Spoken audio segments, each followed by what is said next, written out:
pandai. Duduk. Satu bulan ni duduk. Bulan ni sebutkan definisi solat Jumaat.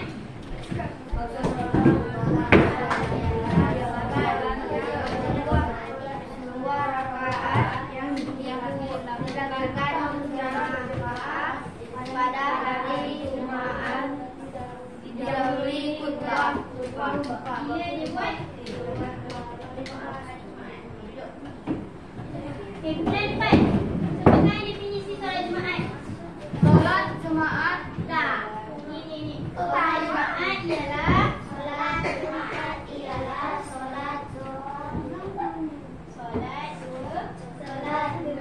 rakaat dilakukan secara berjamaah pada hari Jumaat Okey, duduk. Sebelah sana. Solat Jumaat ialah solat dua rakaat.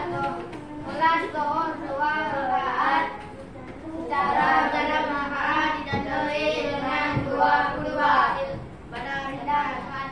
Okey, duduk. Okey, bagus. Semua ingat, walaupun masih macam gagap-gagap, tapi Ustazah puji awak punya ingatan. Walaupun dah lama dah tak belajar solat Jumaat. Okey, sekarang kita akan masuk kepada set induksi, iaitu okey, siapa nak bacakan Ustazah bahasa Inggeris? Khutbah bahasa Inggeris. Ada. Jumaat bahasa Inggeris. Boleh?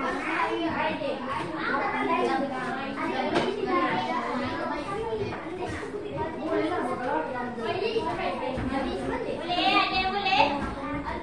Ada yang mau? Ada boleh tu. Adam.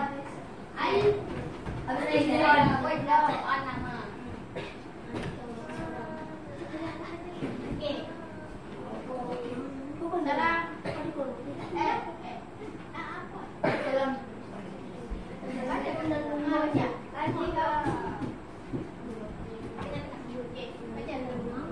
Khutbah Jumaat ringkas.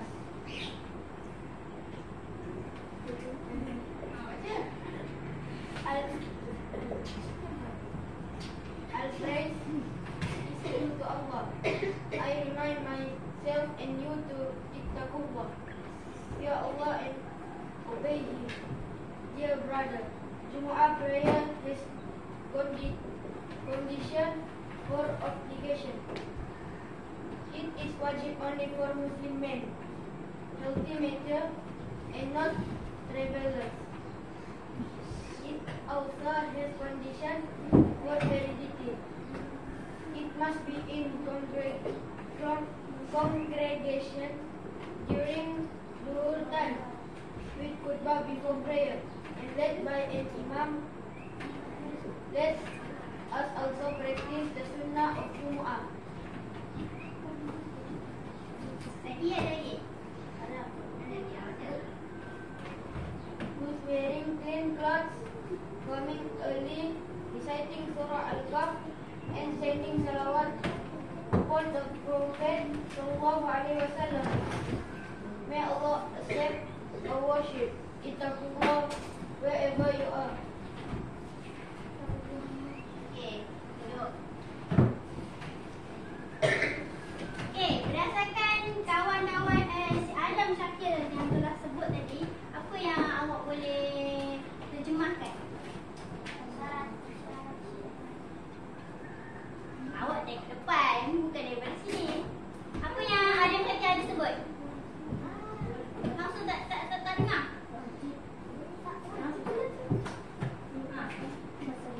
Waslu, wearing clean clothes, coming early, reciting Surah Al-Kahf, and sending salawat upon the Prophet. May Allah accept our worship. Okey, agak-agak hari ni belajar tentang apa? Solat Jumaat lagi, okey, kecilkan lagi. Hari tu kita dah belajar tentang definisi, kemudian belajar tentang lafaz. Lepas tu kita belajar tentang hukum. Okey, lepas tu hari ni kita belajar tentang syarat sah dan juga syarat wajib. Okey, kemudian kita akan belajar tentang amalan sunnah. Okey,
Merdeka.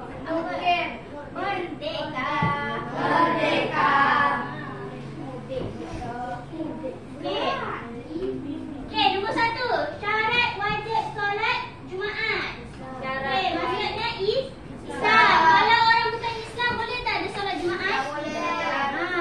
Dia tak ada kewajipan pun untuk solat Jumaat. Okey, yang kedua apa? Yang kedua apa?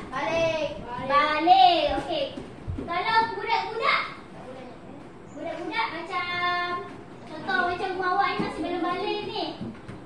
Kalau balik tu macam perempuan dah period. Kalau lelaki dah mimpi basah. Okey. Sudah? Okey, kalau sudah balik maka perlu solat Jumaat. Apa